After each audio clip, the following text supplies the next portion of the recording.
Violence is escalating in the Middle East. Thousands of Palestinians are fleeing as Israeli airstrikes bombard the Gaza Strip. The Gaza Health Ministry says more than 120 people have died, with even more wounded. On the other side, Hamas continues to fire rockets into Israel. Officials say at least 7 people there have been killed.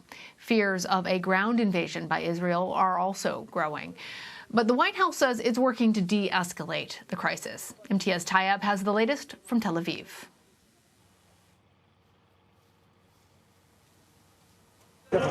One of Gaza's youngest victims is rushed to a hospital. Since fighting began 5 days ago, nearly 1,000 Palestinians have been wounded as Israeli fighter jets pound the territory and artillery forces amassed along Gaza's perimeter, carrying out coordinated strikes. This man's home was completely destroyed. He says they hit us 10 times without warning. Overnight confusion over whether Israel had actually entered Gaza only added to the tension. But what's become clear is it has no plans to end its campaign. Says Prime Minister Benjamin Netanyahu's top advisor, Mark Regev. Hamas must understand that shooting rockets into Israel is unacceptable, and ultimately it hurts them more than it hurts us. They haven't stopped. And we're not going to stop. The battle with Hamas over its indiscriminate rocket fire isn't Israel's only crisis. For days, mobs of Israeli Arabs and Jews have been brutally attacking each other. While in the occupied West Bank, protests turned deadly when 9 Palestinians were killed in confrontations with Israeli soldiers.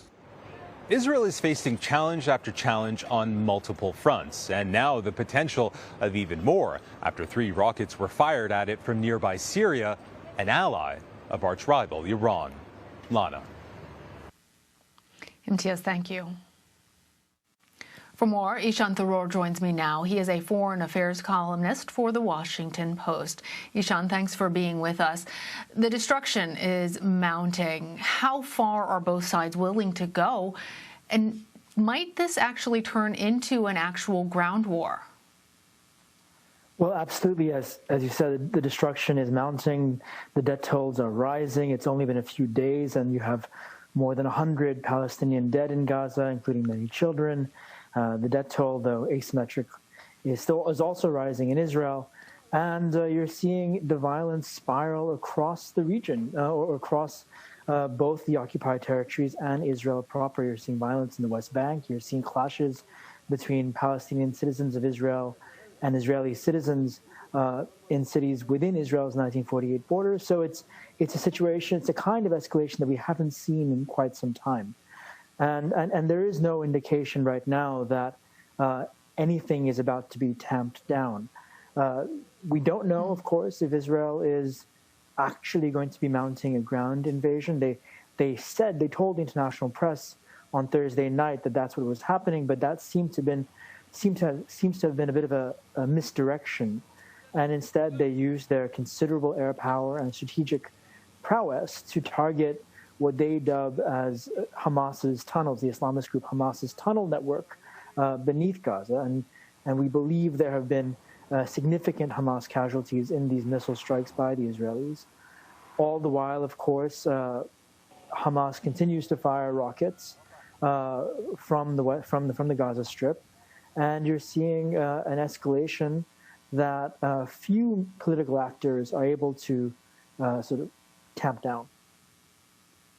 Yeah, sudden and rapid escalation.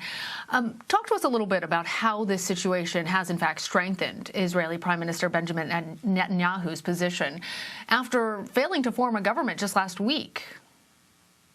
Right. Well, it is a very cynical reading of what is a very grave situation, but there's no way to see what's happened in the past few days as anything but a political boon for Netanyahu. As you said last week, he failed to form a government. This has been a recurring theme for him for the past 2 years in this endless cycle of elections that Israel has been having. And the mandate to form a government went to a coalition of parties that are trying to essentially shove Netanyahu aside after many years of him being prime minister. But what we saw this week, the violence, which did not begin with Gaza, of course. You have to remember that the roots of this this phase of tensions began for weeks in Jerusalem, where far-right Israeli groups, many of which are backed by Netanyahu, were carrying out various provocations against the Palestinian communities in East Jerusalem, and that sowed the seeds for the escalation we've seen now. Now, in the past few days, this coalition of parties that were seeking to find a deal to replace Netanyahu has splintered. You've seen some far-right parties say that they cannot form a coalition with one Arab party, which is part of it. So this has all played well into Netanyahu's hand. He has, for a long time, cast himself as Israel's wartime commander, as the only person capable of steering the country in a time of crisis. And this is another crisis at which he has placed himself at the helm. Yeah, an interesting point that the spark actually originated in Jerusalem, and now we're seeing all this destruction in Gaza. Let's ask also the flip side. How has this conflict impacted Hamas's position among Palestinians? Well, we'll see by the time this winds down, and we don't know when this is going to wind down, how badly degraded Hamas's capabilities will be, and how ruinous the damage in Gaza. Of course, we've seen this before. Hamas has long maintained this capacity to strike Israel, and it's wielded it in various ways to extract concessions in the past, as well as to rally support among Palestinians who are very frustrated with a status quo that many of them find intolerable in Israel. And so, absolutely at this moment, Hamas has, to a certain extent, won a degree of sympathy from Palestinians who are very frustrated with the Palestinian Authority, that is the kind of political entity that technically runs the Palestinian occupied territories, but has been quite feckless, is dogged by allegations of corruption, and is in a context where essentially you have Palestinian leadership quite rudderless. And so Hamas has tried to fill that vacuum a little bit by rallying to the cause of Jerusalem, by striking at Israel at a time when Palestinians really feel the extent of their own systematic dispossession at the hands of the Israeli state. At the same time, we've also seen Israel periodically do what's referred to as mowing the grass. That is, target Hamas quite aggressively in Gaza, but never actually defeat it. And so we'll see how Hamas emerges from this. At this point, we don't believe there's going to be a major ground incursion because the Israelis deem that kind of offensive too costly. And in that context, Hamas is always going to manage to stay put. A very curious moment late last evening when we were trying to understand if, in fact, a ground attack was taking place, given the IDF's statement.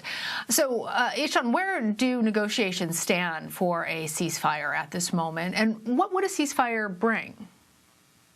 Well, I think it's a bit too early to talk about that right now.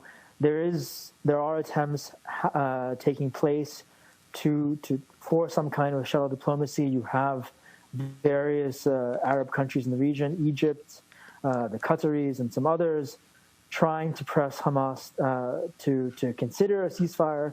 They seem more willing at this point than Israel, which seems keener to further take the offensive further. What a ceasefire looks like will probably ultimately look like what it has in the past: a situation where hostilities cease and we get this very fragile, delicate balance of Hamas still in power in the Gaza Strip, of its blockaded population still chafing under Hamas rule, but also deeply embittered by the controls placed around them by the Israeli state. And you'll see elsewhere in the rest of Israel and the West Bank a scenario where the root causes of the violence that we're seeing right now will still not be addressed. All right. Ishan Tharoor, thank you for joining us.